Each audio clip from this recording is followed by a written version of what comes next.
Hello, this is Mark BH70, and here is one of my favorite books in the Bible. I'm trying to remember which one was my favorite. I love them. Some of them I just love more than others. I think a lot of people are like that. I do like 1 John. I like this book, Proverbs here. Just love the book of Proverbs. A lot of people love that book or like that book. Like the book of Zechariah. I like the book of where do we go? Daniel. I like the book of Jude quite a lot. Of course, the book of Revelation is interesting. So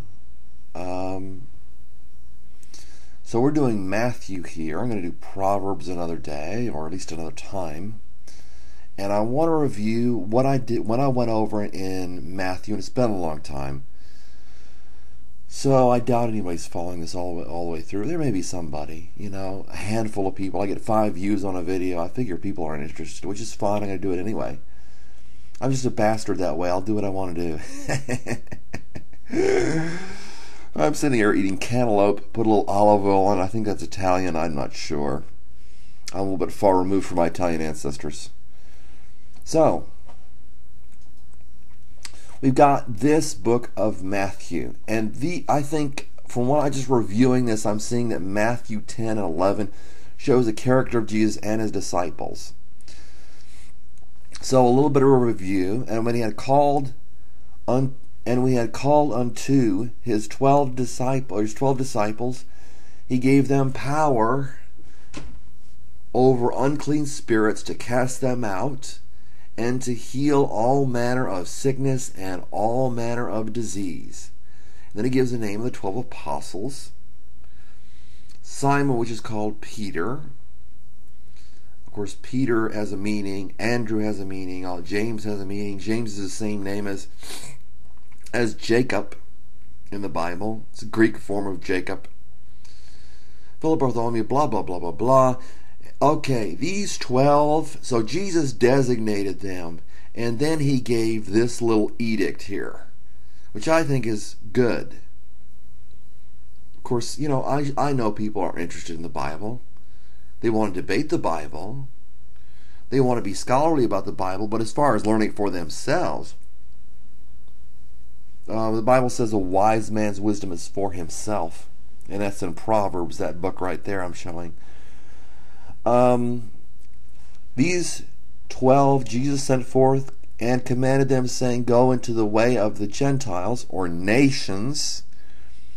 That means outside of Israel. Or it could be Israel too. Israel was a nation. And that's what Gentile means, okay? Or Gentiles mean is nations, and Gentile means nation. I don't know where they came up with that crap, the Gentile. And into a city of the Samaritans, enter not. Oh my goodness, I got KJV. Click. Where was I here? The paragraph breaks are gone in this translation, looks like.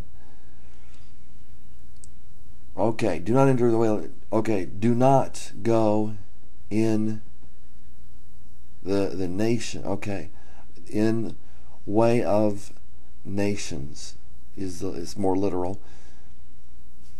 Okay, what translation is this? Okay, so it's saying not to go into the way of the nations, and do not enter of the Samaritans, but rather go to the lost sheep of the house of Israel. And it says, heal the sick, raise the dead, cleanse lepers, cast out demons. Freely you received, freely give. And he tells them how to behave. He said, don't just jump around from house to house, but stay in your house. Stay in the house. Give your house a good greeting. If the house returns your peace, then stay there. If it is not worthy, take back your peace. All right. And then whoever does not receive you, nor heed your words, shake the dust off your feet. This is Matthew 10. This is the 14th verse. Okay, he talks about Sodom and Gomorrah. More tolerable for Sodom and Gomorrah because of what these people supposedly of God have Jesus among them, and they're not recognizing him, and yet some of them are. Some of them were. Behold, I send you out as sheep in the midst of wolves. So be as shrewd as serpents and innocent as doves. But beware of men, for they will hand you over to the courts and scourge you in their synagogues. So Jesus is saying, this is what you're like. You're like sheep in the midst of wolves. And that is how I feel, And that's how Christians feel. That they're these sneaky snakes that want to bite you.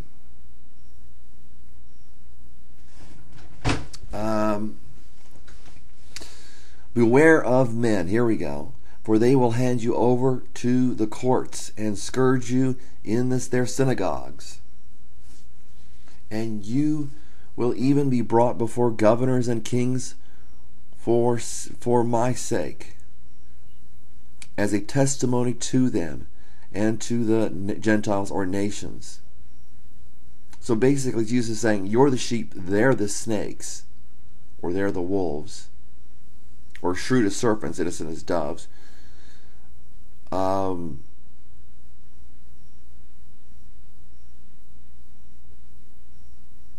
And the sheep in the midst of wolves.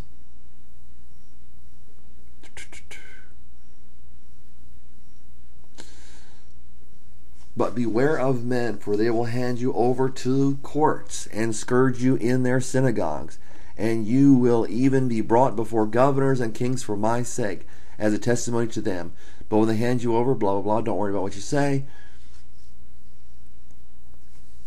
For it is not you who speak, but it is the Spirit of your Father who speaks in you. Brother will betray brother to death, and a father child. So that's what Jesus is saying. That's what people don't recognize what they are. They don't see their behavior as evil because they don't want to see that.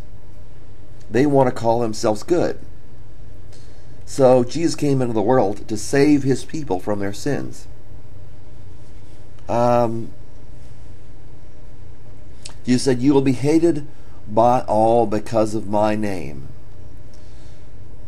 Okay?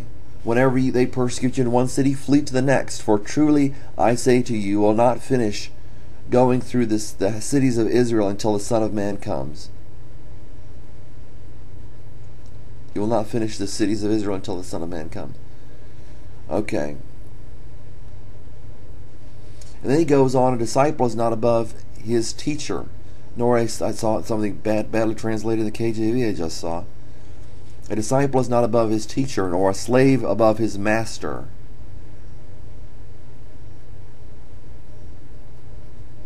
It is enough for a disciple that he becomes like his teacher and the slave like his master. Or servant. There's some dispute about how that should be translated. If they have called the head of the house Beelzebub,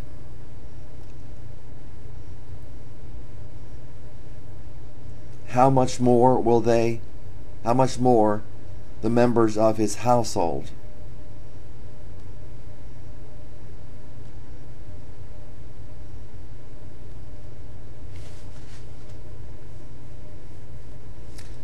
So basically he's saying they're calling Jesus Christ Beelzebub or Satan.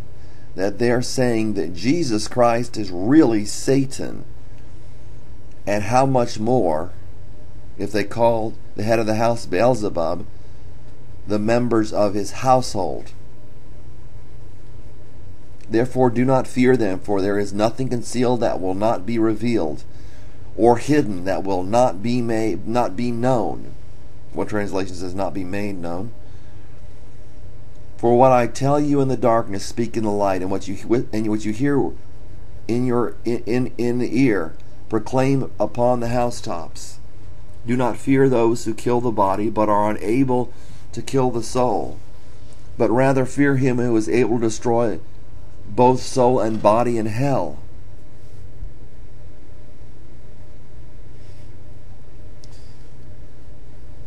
So Jesus is saying they're calling him Satan. And I think that's what you expect of God's people, that they are called, the members of God's household are called Satan. Who's doing this? Jesus said, if they have called the head of the house Beelzebub. He's talking about himself. He's saying, I'm Beelzebub in their minds. They think of me as Beelzebub. Now we can say whatever we want to about Jesus, but they crucified him. Peter blamed them in Acts 2. 3,000 of them repented because Peter said, you crucified the author of life, Acts 2, and asked for a murderer to be released to you. Jesus is saying, you're trading God, the Son of God, you're asking that he die, and yet you're freeing a murderer. Peter was saying, what kind of people are you? And he said, I know you did this in ignorance. And I think that's a very important thing. The people of the world don't know what they're doing. Jesus said on the cross, forgive them, Father, for they do not know what they are doing.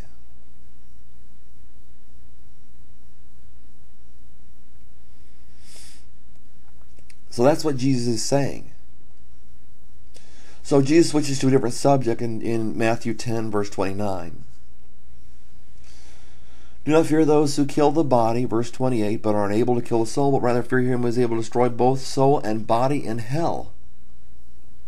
So, there's got to be reverence for God, to stand up for him, but rather fear God, reverence God, or however you take that. Reverence for God. Don't worry about what they're doing. And then he switches to a different subject. Are not 2 sparrows sold for a cent? And not one of them will fall to the ground apart from your Father. Your Father. Jesus said to the Pharisees, the teachers of the law, the Sadducees, the hypocrites, your father is a devil.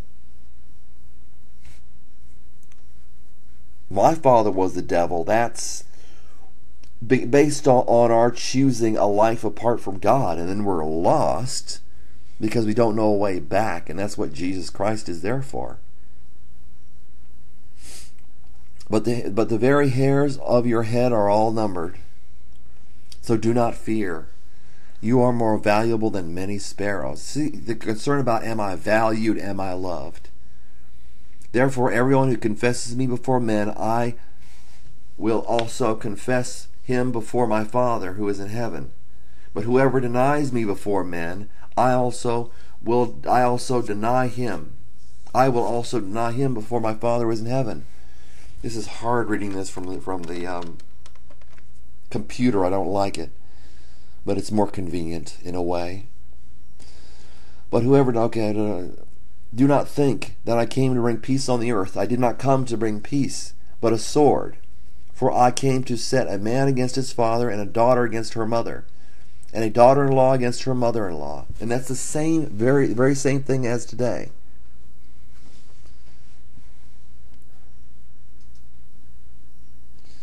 And running out of time here. And a man's enemies will be the members of his household. He who loves his father or mother more than me is not worthy of me, and he who loves son or daughter more than me is not worthy of me. And he who does not take his cross and follow after me is not worthy of me. Okay, we're going to run out of time here. He who has his life he who has found his life will lose it, and he who has lost his life for my sake will find it. He who receives you receives me, and he who receives me receives him who sent me. He who receives a prophet in the name of a prophet shall receive a prophet's reward, and he who receives a righteous man in the name of a righteous man shall receive a righteous man's reward. And whoever in the name of a disciple gives to one of these little ones even a cup of cold water to drink, truly I say to you, he will not lose his reward. God bless you. And that's it.